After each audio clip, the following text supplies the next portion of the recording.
If 1% of comfort heat was powered by hash rate heat, we would more than double the entire computing power of the Bitcoin mining network overnight. What if Bitcoin mining didn't imply data center, but smart home? You can layer resilience and add sovereignty, redundancy, and efficiency step by step. How do we redesign the home so that it's not just prepared for the emergencies like the preppers, but fundamentally better in every way, every day of the year? Now the home isn't just smart and convenient, it's sovereign and efficient every day.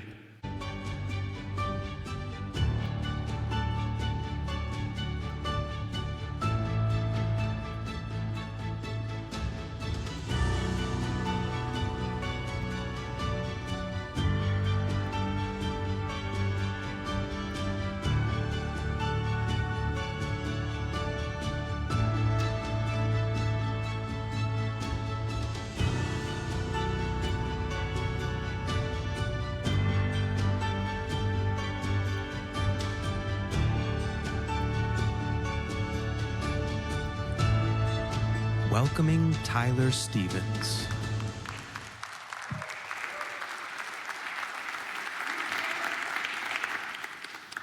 Imagine if Bitcoin mining wasn't hidden away in warehouses and off-grid containers, but integrated into our very homes and businesses. What if Bitcoin mining didn't imply data center, but smart home?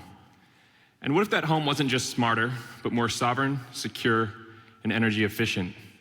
A home that's cheaper to heat and power, one that's more resilient to blackouts and infrastructure failures, and one that keeps sensitive information secure within your very four walls. This is what I call the sovereign smart home. You guys are all familiar with the smart home. It's your Nest thermostat, your Ring doorbells, some other fun gadgets on the Wi-Fi. They're cool, they're convenient, and they save you a little bit of time and money, but are they resilient? Are they sovereign? Do they maximize efficiency day in and day out? No. They phone home to corporations, and when the infrastructure goes down, so do they. But you might say, I've already thought about resilience. Maybe you have energy backups, you got some extra space heaters, stuff like that. The bigger question is, how do we redesign the home so that it's not just prepared for the emergencies like the preppers, but fundamentally better in every way, every day of the year? And what if the missing piece was a Bitcoin miner? I like to think about the home in four fundamental pillars: energy, heat, money, and information. Now, some of these pillars are more important than others. You'd trade TV for lights, lights for air conditioning, and in an emergency, you'd take heat over anything else. In fact, about 60% of all home energy consumption goes towards space and water heating. Yet most of our smart gadgets are focused on the less critical layers, the light bulbs, blinds, scheduled thermostats. Again, useless when the power goes out. What if we could incentivize resilience and redundancy by adding efficiency at the foundations of energy, heat, money, and information, where these pillars aren't just inputs to the home, but part of it? Here's the current picture of a smart home. Our energy comes from the electrical grid. Heat is delivered over natural gas pipelines or on trucks in the form of propane and heating oil. The money that pays for all this flows in the form of dollars. It's surveilled, inflated, totally out of our control. And all this information talks back to centralized servers, even your door code locks and security footage of the house. It goes back and reports to third parties. It's convenient, sure, but each pillar is isolated and fragile, and that doesn't sound very smart to me. So what's the alternative? How do we add sovereignty, and does that even add efficiency, right? That's our incentive, our driver. Traditionally, you might add solar and batteries. You could send excess power back to the grid for credits.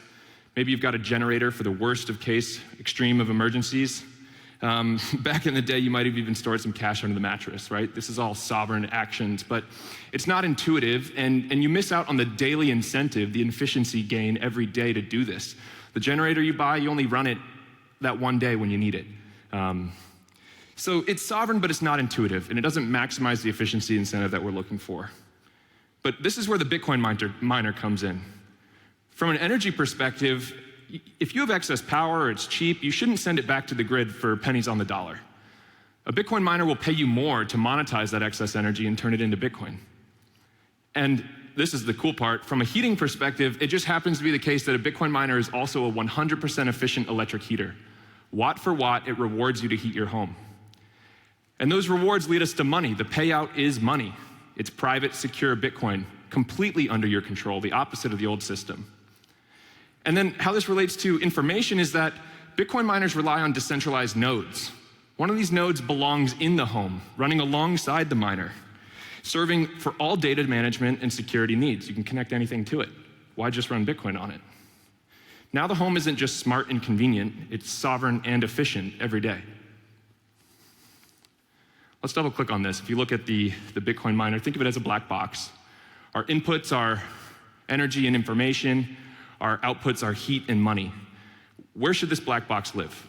In a data center where you dump all that heat into the atmosphere? Or in a home or a business where 60% of all energy consumption goes toward heating anyways? At its core, a Bitcoin miner is just an electric resistive heater that pays. I call it a hash rate heater. And so this is super interesting because what's neat here is the Bitcoin breakthrough, why this is possible now and never before. Unlike AI clusters that turn energy into heat and compute into income at scale, right, at big scale, a Bitcoin miner can be broken into any size heater. You can shatter and decentralize the black box and make it fit into anything. Your reward, your Bitcoin payout, and the heat you generate is always proportional to the electricity you put in. So you might say, well, Tyler, what if the grid never fails? Why add all this redundancy? Or, gas is really cheap where I live.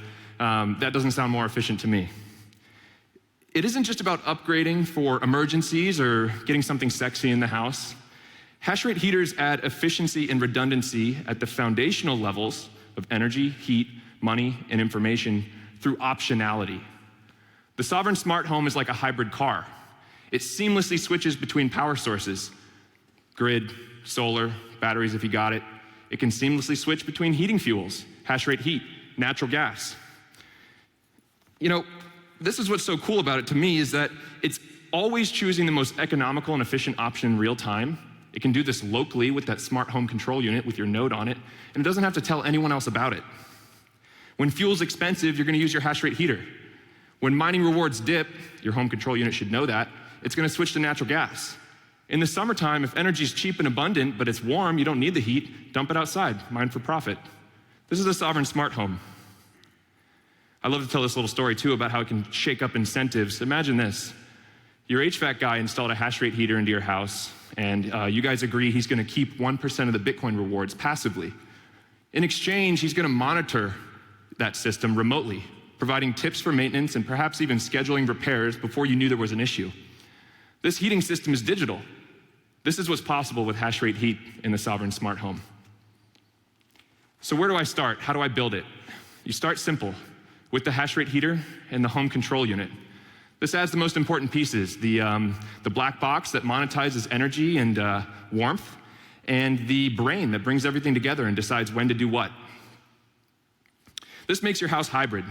You might say, well, how do I size it? How much do I need? You should size it as a buddy system. You don't have to replace your furnace or boiler. You can augment it. You can integrate it directly into your existing home infrastructure. Over time, you get your node spun up, you might connect to other smart devices, other applications, making that home more sovereign, more resilient, more smart, more efficient.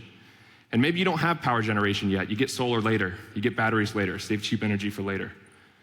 The point is that you can layer resilience and add sovereignty, redundancy, and efficiency step by step. And here's the bigger picture, why this isn't just good for you, it's good for Bitcoin. Half of the world's energy is used for heating. And around half of that is used for comfort heat, space and water heating. I make that distinction because that's in the ballpark of the temperature that Bitcoin miners output. If 1% of comfort heat was powered by hash rate heat, we would more than double the entire computing power of the Bitcoin mining network overnight. I'll repeat that, 1% of comfort heat is more than 1 zettahash per second of mining power. This is an enormous opportunity to hyper-decentralize and completely redefine Bitcoin mining as a whole. And I think it's a Trojan horse for adoption, getting nodes into the house, and leading to Bitcoin becoming the currency of the future. So I hope if you leave my talk here today, your few takeaways are, Bitcoin miners aren't just shoeboxes that belong in the data center. You have a new perception of what it really is. It's a new tool in our toolkit for energy, heat, money, and information. The next time you pay a heating bill or service your furnace or click accept on terms for a new gadget at the house, you should pause and ask yourself, all this energy, all this information, where's it coming from? Where's it going? Who's the man in the middle? Imagine if Bitcoin mining didn't just make your home smarter, but more sovereign, secure, and energy efficient. Thank you.